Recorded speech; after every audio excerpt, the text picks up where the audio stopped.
If you want Colts talk all year long, you're in the right place. Fires upfield into the end zone. It is caught. Jelani Woods, touchdown. He's going to fire upfield. It's broken up. Tipped and intercepted by the Colts. This is the official Colts Podcast, giving you an updated look at what's new with the Horseshoes. Colts have it. Interception. 2 seconds left, and the Colts are going to win. In the Indiana Union Construction Industry radio studio, let's get the podcast started. Hello again, everyone, and welcome to the Colts official podcast. There are some people watching us today. First time I, Larra Overton, am on some sort of screen that you guys are recording this podcast. It's always now. good to see your face. So thank you for having me today. I appreciate it. We're brought to you by Pete Ward, executor of podcasts. That would be the Pete Ward Show, who we're behind on this one. Pete Ward, our COO, of course. So that's who the show is brought to you by today. And again, thank you for those who are watching right now. Let's dive right into this thing. I'm going to start with you guys. Happy overall play, obviously, of what we're seeing out of the 4th overall pick, Anthony Richardson. But somebody go. Give me, where are we at with this concussion? It happened. 6 plays he ran after the concussion. It was in the end zone portion of that after he got stuck at the goal line. Where are we at with his latest, and what's it going to take to see Anthony on the field this week? All right, so Anthony Richardson is in the NFL concussion protocol. He will progress through that this week. It's a very intentional and methodical process, one that you don't know when it's going to end. You don't know what the end point is. It all depends on how he recovers from his concussion symptoms. Shane Steichen on Monday said basically that's where it's at, and these are things you can't predict. You can't predict how someone's brain is going to heal from a concussion. So we'll kind of keep an eye on it on Wednesday, Thursday, Friday with the practice reports here. The question that I have that I don't know the answer to is just how much practice That's time. usually what happens when you ask a question. You don't know the answer. Some of the best questions you ask, you already know the answer to. Oh, okay. Oh. This is one. It's a journalistic debate here. I like this. That is a journalistic debate. This is one, though, Larra, where I don't know the answer to it. I mean, how much practice time do you think he needs? I will also say, even if he practices this week and clears protocol, that doesn't necessarily mean he will play. Look at Drew Ogletree. Yep. Different scenario, of course, but Drew cleared the protocol on Saturday, and it was a coach's decision for him not to play on Sunday. Don't necessarily know all of what went into that decision, but obviously the protocols are in place for a reason. It is still at the discretion of the head coach and the medical staff to determine, even if those boxes are checked, is it in the best interest of the player and the team, especially thinking long-term, for him to play or not. And I do like that there is that level, and we have seen them being very precautionary in this regard. And I think that you obviously want Anthony Richardson out there, no question. However, what Gardner Minshew showed you in 3 quarters on Sunday, you should have great confidence in him as well. Wait, you said it. Larra Overton right there, JJ Stankevitz, I'm Gorman. We're talking quarterbacks right now. He does this like every time he steps on the football field, it seems like. Gardner Minshew, I've seen him when he was in Jacksonville, meaning like pinpoint precision, 19 of 23 day. You know, we've seen this guy before, 24 of 27 day, like this. JJ, what is that? He brings everybody, all eyes are on Anthony. Yeah, we're going to be surveying him this week and see where he goes. But what is it about Minshew that's just like, hey, they're not through the roof stats, but to come in from relief right off the bench and do what he did. Larra, JJ, this cat is special, and I'm not worried as far as this football team goes offensively if AR can't play. Yeah, I mean, he keeps everything on track. The thing that Gardner did against Houston that I was so impressed with, no sacks, no turnovers. So you're talking about you have this lead. The Colts are up 31-10 midway through the 3rd quarter. He did not do anything that like gave Houston an opportunity to get momentum in the game. C.J. Stroud had a good day. They were passing the ball well. They were getting yards. They were getting touchdowns as the game went on. But there was no moment on defense for the Texans where they were able to transfer momentum over to to the offense. My email would like a word. Sorry. What? Did your email want to jump in with? Sorry. Was that Shane saying? Yeah, Coach has a comment. He's reached out now. Actually, same thing happened to me, and I quickly was like, gotta mute that. That's what Gardner Minshew does, though. He got the ball out quick. He had the 4th fastest time of release, 2.31 seconds, in week 2 among regular quarterbacks who were in those games. and like you trust him. Like what we saw, I thought back to, and I wrote this after the game. At the start of training camp, Chris Ballard said, as he's kind of previewing the Anthony Richardson, Gardner Minshew competition, every time Gardner stepped on a football field, he's played well. And what happened? Gardner Minshew played well when he stepped on a football field in Houston on Sunday. And one thing I asked Coach Steichen about in our conversation on Monday is Colts fans were pretty well aware of the caliber of quarterback that Gardner Minshew is because of, obviously, the times when he was with Jacksonville that he diced up Colts defenses in previous seasons. But what I think Colts fans got to learn over the course of training camp, preseason, and then especially on Sunday is how great of a teammate and consummate professional he is and how much respect he has of that locker room, because stats aside and production aside, efficiency aside, usually what happens when a starting quarterback gets knocked out of a game, there's this, it's this drop, yes, right? In energy on the sidelines. You feel a little bit demoralized. You have that point of, all right, now we got to totally rework the playbook type of a feeling. There was no drop-off in terms of the energy, the production, the intensity, the physicality when that happened on Sunday afternoon in Houston. And to that is a testament to Shane preparing the players for no matter what happens, this is how we're going to run our offense. Same level of expectation no matter who's in. And then also just the amount of time all of the guys, I'm just specifically looking at the offensive side of the ball, have had with Gardner going back to April when he came in and worked out with all of these guys in the voluntary period and had all of this time that he was able to do that. And then also take into account in the second half, you lost Ryan Kelly. So the job of Wesley French to step in as well, and your typical backup center, Danny Pinter, lost for the entire year after that third preseason game in Philadelphia. So it's also a testament, too, to what Wesley French was able to do in tandem with Gardner Minshew on Sunday. I mean, also, let's not gloss over the fact that we had French fries back on the offensive line. Yeah, it was right on the offensive line. Can't gloss that over. Hey, how about some a boost of confidence in the locker room, which is important, And Gardner had respect, obviously, from where he came in, running the OTAs when he came in, before we even had, Anthony Richardson in this building. But he garnered a little bit more respect from the locker room. They said, hey, go in there. We got a lead. Protect it. Not only that, he built for the thing. So I'm saying, like, the attitude, in the back in the locker room has got to be at a high. Obviously, you love AR, but if he's not there, Gardner just showed, hey, I'm going to come out here and buzz this offense,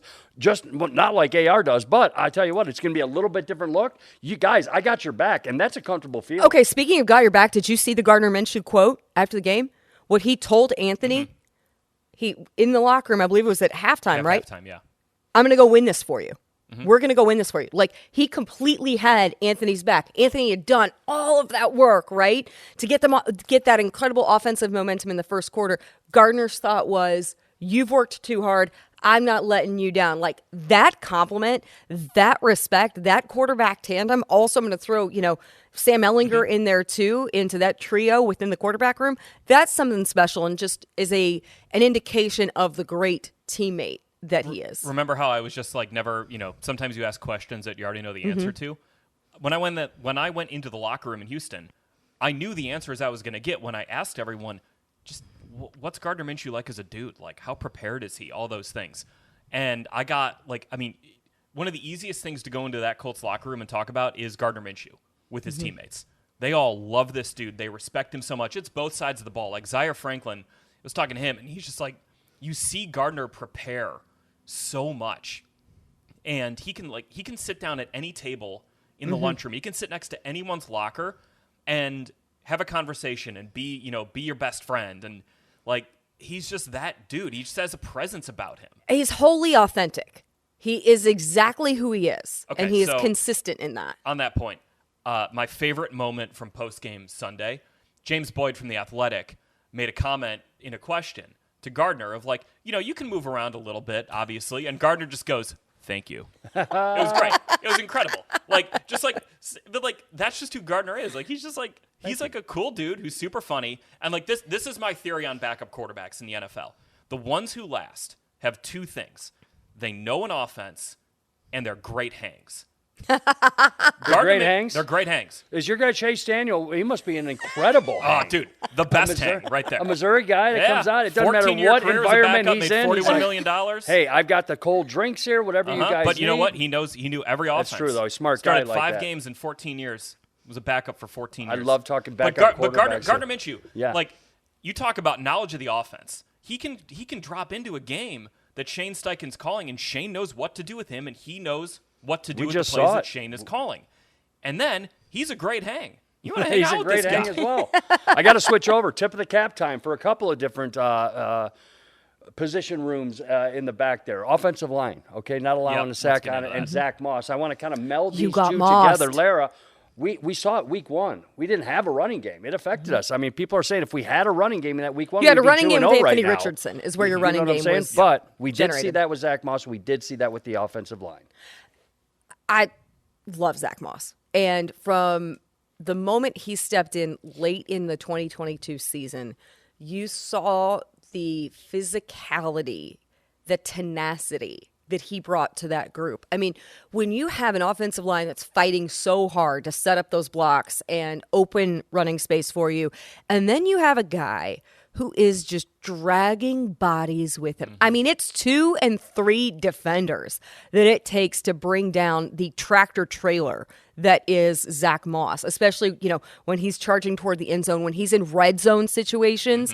He's incredible. I mean, what was the quote? I mean, I asked Shane Steichen also, I asked him about lit up being able to talk about kind of Zach Moss, because it's that physicality that you want your guys to play with. It's like a little bit of like kind of nastiness. But I think the all-time quote in the locker room, JJ, was one that you got. Yeah, I was talking to Braden Smith, and I just asked him, like, what we're talking about. Like, as an offensive line, what kind of mentality does it instill when you see Zach Moss just going and grinding out those yards? And he's playing just as physical as they are up front. And Braden, kind of told me, like, he's out there and, like, you really appreciate how much of a grinder he is. And, like, he really emphasized the word grinder like that, like, in a way that, like, I felt like he wanted to go out there and, like, have another run blocking snap. We don't see Braden Smith get animated like that, do we? I Well, mean, now you know how. Yeah. But also, Braden brought up a good point to me, too. He's like, defenses want to defend the pass.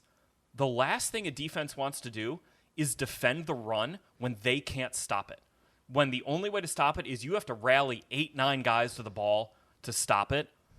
You would much rather just, hey, let's get after the quarterback and pass rush. And we'll get into the Colts D-line. They like stopping the run a little bit. Yeah, a little bit. But that's a mentality that this offense needs to have. That physical, we're just going to, if we hand the ball off to Zach, he's going to grind out 3-4 yards minimum on every play. But then it's the body blows. It's, you jab with Zach Moss, and then a hole opens up and he goes for 11 yards for a touchdown. Because the defense just gets tired of it. That's hard for a defense when you can't stop this guy and you feel like you're trying to tackle him and you can't bring him to the ground. And one of the things that Coach Steichen noted on Sunday when we talked about getting Zach back into the lineup after he sat out week 1 coming off of the broken arm, and he said he's a patient runner. The way he sets up the blocks, the vision that he has, like, these are all things that he brings a different dynamic into the running game. And you saw immediate dividends from that. Now it's just all about building that momentum and keeping that momentum going forward, because last year when Zach Moss finally got time, he got that momentum, was able to carry it on, but it took a little bit to get going. So it's very encouraging that Zach was able to come in and have such significant contribution week 1, and you only expect that to continue to ascend with more and more time. I also want to say this about Zach Moss. Like, when the Colts traded for him, he was an afterthought. There's no other way around it. It was, Colts traded Nyheim Hines, one of the more popular players on the team. Fans weren't happy about it. Zach Moss coming back. I remember, tweeting some stuff about Zach Moss, the kind of player he was, and just getting this negative reaction of, like, who cares, whatever. Like, pretty happy you got Zach Moss right now. Real happy. That's no slight to Nyheim Hines at all, but Zach Moss, like, it's success. I mean, he's known as a successful runner. He's now, in the last 4 games he's started, right, he's averaging like 5 yards a carry, over 5 yards a carry. And by the way, he played 98% of the snaps on Sunday. Needed it. As a running back. And it wasn't like he was just in there to, run a quick little swing route and get out of there. Like, those are physical Was Steichen snaps. like, I'm not getting handcuffed like I was in week 1 without a running game. I mean, going to run this guy to the wheels fall off with Zach Moss. Hadn't been on the field for a while, and we saw what he did. I mean, was that the mentality? He said, hey, I'm establishing this run game come hell or high water. I think it was more so just as soon as Zach was able to prove to you exactly what you got, you're keep feeding the beast, right? Go with what you've got. It was, going in, I don't necessarily know that it was, all right, we're just going to hammer it with Zach. It was, let's start with Zach. Let's see what we're able to get. And then they were so quickly able to establish something. You'd be crazy to change course after that point because it was working and you were able to create opportunities for your quarterback because of how complementary your offense was. What about the wide receivers? We saw the pecking order. Pittman, Granson, Josh Downs is in there. Pierce had a couple. Pierce was there. As far as pass receivers go, I liked Will Mallory. We saw him get a taste of the NFL. But is that the pecking order right now, you thinking, as far as the receivers? Yeah, right. So right now, Yargitz. Wow! Ooh, did we just create a word? Yargitz. It's like automatically they're going to complete it because it's a target that's already have yardage attached to it. I like it, Yargitz. Yikes. It's good stuff. Hey. Man, look, that Steelers-Browns Monday night game took forever. I didn't get that much sleep last night. So Yargitz it is. Targets, receptions, yards are all in order. It goes Pittman, Granson, Downs. Or is it Pittman, Downs, Granson? Whatever that. Those are the top 3, and it's pretty clear through 2 weeks. I don't know if it's a trend yet because I think we still haven't seen kind of what Alec Pierce can do within this offense. Right now, the Colts are facing a lot of too high looks, especially when Anthony Richardson is there. They're trying to keep a lid on explosive plays. So how does Alec Pierce adapt to that if we are going to be facing more of those looks that are just you're trying to keep a dome on this offense? I think Alec's going to get more involved as it goes on. The talent is there. The speed is there. The Colts just probably need to figure out different ways to get him the ball. But, look, Josh Downs is having a really solid start to the season. He had some key catches on 3rd down against the Texans. Kylan Granson going in, getting his touchdown. Can we also talk real quick? Kylan Granson on Instagram. I know you're not on the gram, Jeffrey. Can we talk about this is the best post a player has ever had on a social media app. Really? Kylan Granson had a full photo shoot with his first touchdown like it was a baby. The ball. Like how you do like a newborn photo shoot with right. people? Yeah. He's like, after 3 years of waiting, it's finally here. And he's cradling the little baby football. It was unbelievable. I'm going to pull it up because Jeffrey needs to see it. If you guys haven't seen it, go check out What is Kylan's, his handle there? His handle on Instagram. At K_Granson, maybe. Brilliant. K_underscore Granson 18. Just take a look at this. All right, this goes well for the medium. Oh yeah. And Jeffrey's looking at something that no one can see, but this is going to be worth it. But podcast people, your ears are on. He's holding this ball with a towel around it or a mini robe, swaddled.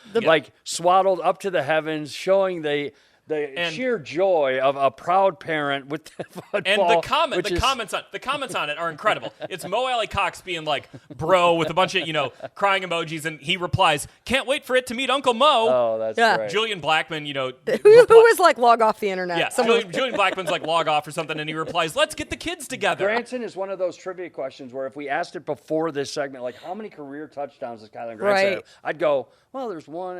I'd put, 2, 3 that he had? Yeah. Nothing. 0. Zip. Crazy, zilch. right? Until now. I didn't see that. Michael Pittman, angry runner, yes or no? Oh, yeah. Okay, Zach Moss, angry runner, yes or no? Oh, yeah. So here's my little thing. We mentioned Zaire Franklin a while ago. We're gonna get to the defense, but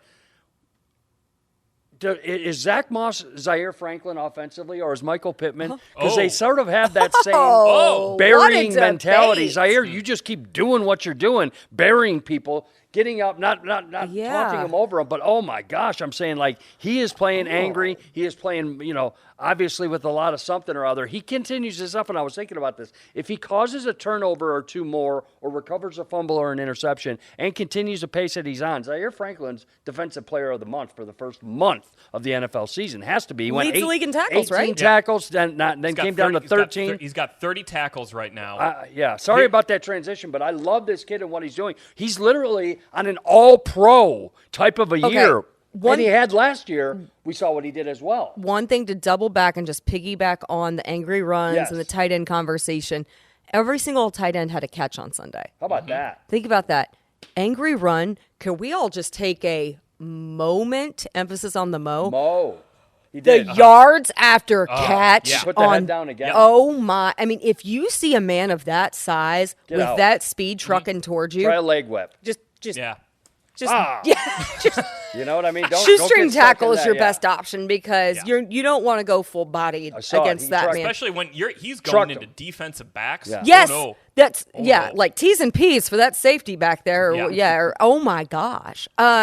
Yeah, I mean Zaire Franklin and the pace that he is on is just incredible. But I also what else did you expect? I thought nothing. This is it to me.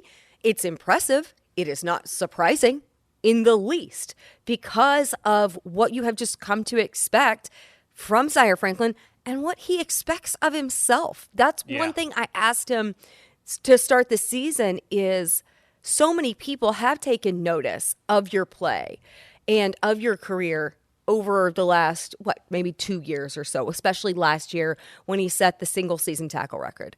I said, but you've always viewed yourself that way. What have you noticed, though, about how people are acknowledging you differently? And he talks about guys who he maybe played against in college who come up to him, pregame or postgame and say, I see you, I respect you, I admire what you're doing. And just that type of, not even validation, because Zaire Franklin needs no validation, but just to hear that acknowledgement and maybe the reinforcement of it, I think that's an indication of talking about playing at an all-pro level. That's why he's having a Pro Bowl type of campaign. I know it's small sample size, but because of how much of a popularity contest the Pro Bowl is, sure. and if you have your peers acknowledging not just the numbers, but all the different contributions that you're making to the defense, that speaks volumes. No disrespect to Shaq Leonard, but I think I want to talk EJ Speed right now more than I do Shaq Leonard. And I love Shaq, don't get me wrong, but how about, we're talking about the linebackers, we're talking about Zaire, EJ Speed. Wow, I'm so glad that the Colts said, we know what we have in the offseason. Get this guy inked, get him in here, get him in his locker back, and let him go. Every time he's on the field, he makes a play. Wow. And it's like sacks, TFLs, it's big plays. The sack that he had, Gus Bradley sent a 6-man pressure on that play. That is not Gus's MO. Gus does not blitz much. It is we're rushing 4 and playing coverage on the back end, but they sent 6. And it was Zaire Franklin was mugged up on the center. And he he took the center away. And I don't know if the Texans didn't get the protection right. The running back, Dario Gumbawale, kind of went to the right. And there was just no one there. And EJ just shot out of a cannon. By the way, watching that play, if EJ doesn't get there, if someone blocked EJ, DeForest Buckner is getting a sack on that play. Really? Because Zaire carried the center, Buck looped around him, and at a one-on-one with, I think it was a guard, and he just roasted him. And he would have got into the backfield for a sack had EJ not got there. Love it. But the linebacker play overall, I talked about Shaq Leonard a little bit on there, but this is kind of a thing that I'm looking at Shaq, and we'll move on, is, hey, give him some time. I mean, it's been a while since he's been on there, and that flow of the game, I know he's ultra talented and everything, but give him a couple more to get into his flow, get him to causing turnovers. They're still being cautious with right. him. They have not totally taken the reins off and allowed him to go full force yet. Here's the thing. Even though he hasn't been doing it, have you noticed how many balls have been punched out through 2 weeks? Do you think there's a correlation connection? there? Oh, yeah. That Shaq's back on the field, and you're seeing Dio Dangbo punching the ball out. Right. You're seeing DeForest Buckner getting it, and EJ Speed at a punch out that just barely wasn't recovered in bounds in week 1. This Colts team is being pretty aggressive getting after the ball right now. And the other thing is, because of the attention that Shaq Leonard commands from opposing offenses, that creates opportunities for the rest of this defense to feast as well. Because no matter what, when he is out there, you account for 53. Right. Oh, I have to. All right, I want to say something here, since I sort of mentioned the D-line. I think the Colts on both sides of the line are, through 2 games, they've been the better team on both sides of the line of scrimmage. You look at this, the Colts are one of 5 teams in the NFL that have not had a sack charged to their offensive line through 2 weeks. Wow. And here's why, to me, two reasons why this is real. This is a trend. Number one, they're winning their one-on-one matchups. You're not seeing guys just get blown back into the quarterback quite a bit. Number two, last year, the Colts were the worst offensive line at pass protecting against the blitz in the NFL. They allowed a pressure rate of 41.5% on blitzes. That was the highest in the league. Not this year. This year, they are Hold on, I got it actually pulled up here because I'm going to drive this point home with this one here. This year, the Colts have allowed on blitzes a 14.6% pressure rate. That is top 5. 41-14. Yeah, I see that. That's a good one. And so last year, Colts gave up against the blitz. 90 pressures, 19 sacks. This year, 4 pressures, 0 sacks against the blitz. Nice. That's a good start. Right there. I want to stay there. Credit to Tony Sperano. Yep. Yeah, Tony Sperano. I want to go in the defensive backfield a little bit. I want to throw, those guys through 2 games are doing well. They're called the no names back there or whatever you want to call them, but they do have some young players. Where's Juju Brents? I'm just going to come out and ask you, where is he on game day? And while we're there, Adebawore, Tommy Adebawore also been a healthy scratch a couple of weeks in a row. Can I talk about this? So Juju's been a healthy scratch for 2 weeks now. He has missed some time, whether it was in OTAs, he didn't participate in OTAs, training camp, he missed the first couple of weeks, and then he was also out after the joint practice with the Eagles a little bit. I think aggravated a hamstring there. Yeah, after the practice against Philly. For Adebawore, I mean, the Colts right now are 9 deep on their defensive line. Like, and literally all 9 of those players got a pressure against Houston. Like, Eric Johnson had one where he just slapped the center out of his way. He got pressure on C.J. Stroud. It's a good problem to have, really. Yeah. I mean, with a young player like Adebawore. It is, where if you don't need to play him right now and he can kind of develop, he's still kind of learning that 3-tech. He played more defensive end in college. But the Colts defensive line, they are swarming. You know who's been really good? Samson Ebukam. Yeah, he has. The speed rushes that he's having off the edge have been freeing up guys like DeForest Buckner. He's been closing the pocket. You're seeing the Colts rush 4 as 1 a lot more naturally this year. That's something Quiddipe told me after the game on Sunday. It's more natural. Looking at the secondary, like your point, Jeffrey, I'll give you a little time to dig your phone out there. I was wondering, what did Larra drop over there? It was me. Sorry. I would like to see, obviously, the people are kind of curious about Juju Brents because of the priority where he fell in the draft and the draft capital used in. But I'm intrigued to see Jalen Jones get a chance. That's one of those who I do feel like he'll get opportunities sooner rather than later, at least in rotation. And I do think he brings an interesting element to the secondary, to that defensive backfield. So because he had a standout training camp in preseason. So I think that he is one who, as he's, really finding his way in the league and within this system, he is a very interesting prospect for what he will add to that Colts secondary right now. And I think too, credit to Kenny Moore, too. I think he's been playing incredibly well. He's had a very strong start to the season. Look at Houston. Those back-to-back stops, second and third down stops that he had, those are the times when you can rely on Kenny. Critical situations are when he rises to be his best. I went back and I watched all 8 of the Colts sacks, and there are a couple in there where I'm pretty sure Kenny was the reason why the Colts got a sack, because he had his guy covered. It was 6 sacks, right? 6 sacks against Houston, 8 sacks total. I'm sorry. Okay, got it. Season. I went back and watched all of those. There was one against Jacksonville where Kenny had really good coverage. Trevor couldn't get the ball out. Then there was one against Houston. Kenny had really good coverage in the slot. CJ didn't get the ball out. Collapsed the pocket, got him down. Kenny's playing really well right now. Coming back, I love it. Hey, we got to go to special teams a little bit. And the reason I bring it up is we never have problems with special teams. The first week, a little bit, Rigoberto back. Everybody okay with that? And by the way, another tip of the hat, Luke Rhodes. We never talk about him. Signed an extension a couple of weeks ago. He's inked in here, and he's one of those guys we always bring it up once or every 3 years or so. You're not talking about him. He's doing a great job. You want to know the importance of long snappers? Go watch that 10-minute soliloquy Bill Belichick had on it when he got asked a question. And then at the end of it, he goes, "Thanks for the question." Yeah. It was great. On long snappers and the importance of it. But what was it, 2 years ago that Luke Rhodes was a Pro Bowler? He was an All-Pro. Or All-Pro, yeah. He was a second-team All-Pro in 2020, first-team All-Pro in 2021. There you go. There we go. That's kind of the roundup that we were looking for on this thing. I want a slight preview. Another podcast is coming back on Thursday that's going to ultimately dissect Baltimore and the Colts. But just give me a taste right now. What are some hurdles? Obviously, it starts with the quarterback for Baltimore, Lamar Jackson. Oh, no question. It certainly does. A lot of attention focuses, rightfully so, on Lamar Jackson. But Zay Flowers, I think, deserves a lot of attention. He's got some juice this week. He's phenomenal. And a rookie receiver having type of production, because I think a lot of people had, all eyes on, what does the Lamar Jackson, Odell Beckham tandem look like? And then it's like, Zay Flowers is like, hold on. Wait, silence. Let me enter. He has entered now the chat. So I do think that is going to take an immense amount of energy and attention this week for the Colts defense and how they're going to attack him. I caught a little bit of Baltimore's defense when I was catching up on some C.J. Stroud stuff before last week, and the stuff they're doing with their linebackers, Roquan Smith and Patrick Queen, is really, it's going to be tough. It's going to be tough sledding with those guys. They're sending them on blitzes. They're doing simulated pressure stuff with them. Colts are going to have to be on their P's and Q's in terms of pass protection. But, like I mentioned, they've already done pretty well against the blitz so far.